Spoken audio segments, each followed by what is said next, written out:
Pertanyaan, apakah boleh sholat Idul Fitri di rumah?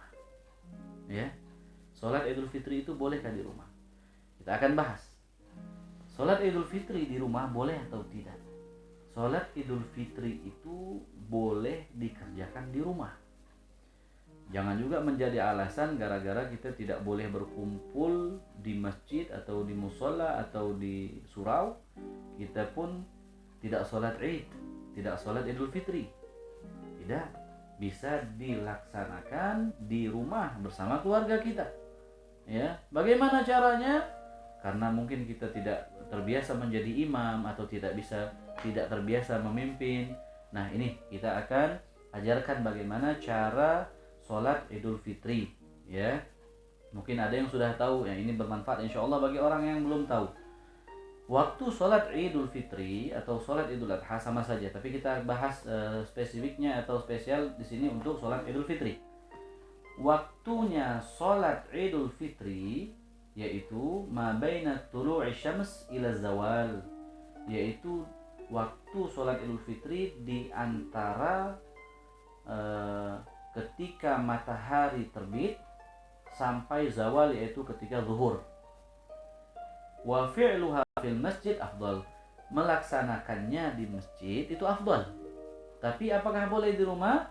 Boleh, ya. Boleh di rumah, boleh. Li syarafihi illa idza daq, kecuali kalau seandainya masjidnya sempit atau alasan-alasan yang lain. Boleh dilakukannya di rumah, ya. Bahkan menjadi afdal kita sholat di rumah apabila dalam keadaan yang sekarang ini membahayakan diri kita, ya.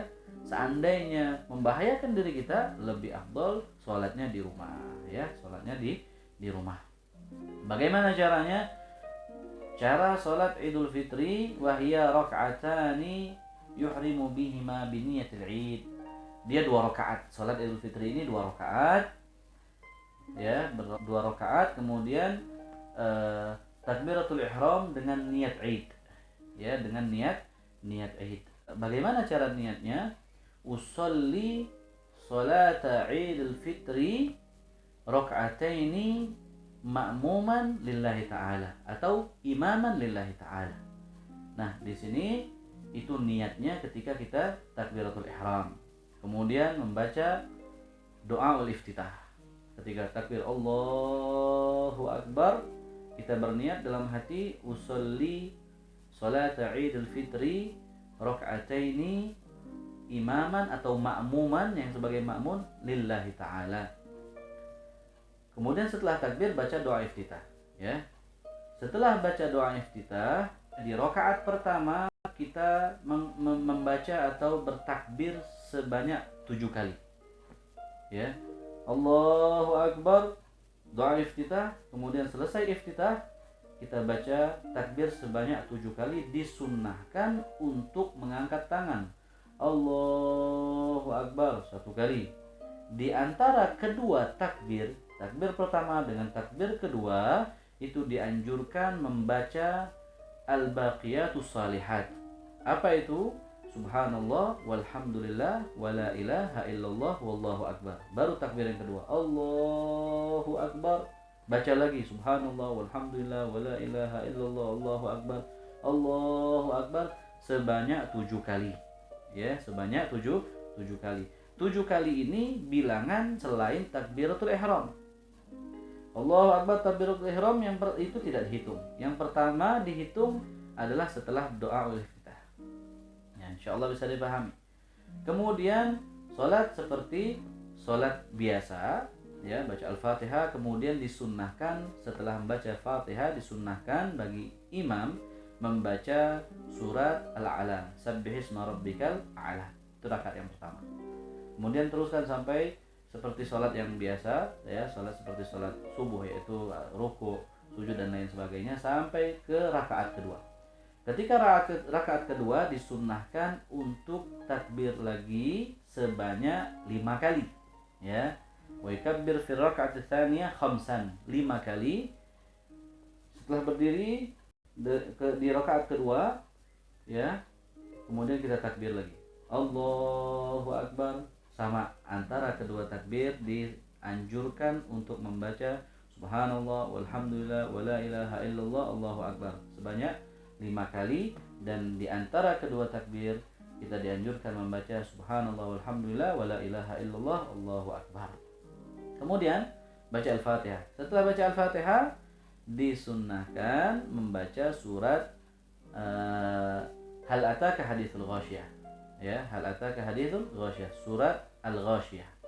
Setelah itu selesaikan sampai seperti sholat yang biasanya, ya, rukun-rukun sholat yang lain sampai salam. Nah, apakah wajib setelah sholat Idul Fitri atau Idul Adha diwajibkan untuk khutbah? Tidak diwajibkan.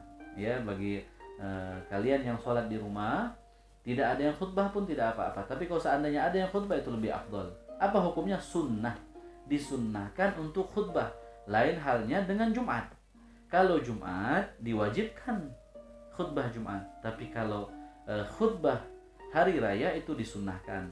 Yang tidak bisa, tidak apa-apa. Yang penting jangan ditinggalkan sholat Idul Fitri atau sholat Idul Adha-nya. Ya, jangan ditinggalkan sholat hari rayanya. Tidak ada khutbah, tidak apa-apa. Yang penting sholatnya dilakukan. Bagi yang sholat di rumah, kalau seandainya sholat di masjid, ya sudah ada khutbahnya, alhamdulillah. Ya, pasti ada khutbahnya kalau di masjid. Ada imamnya, kemudian ada khatibnya untuk khutbah setelah sholat Id.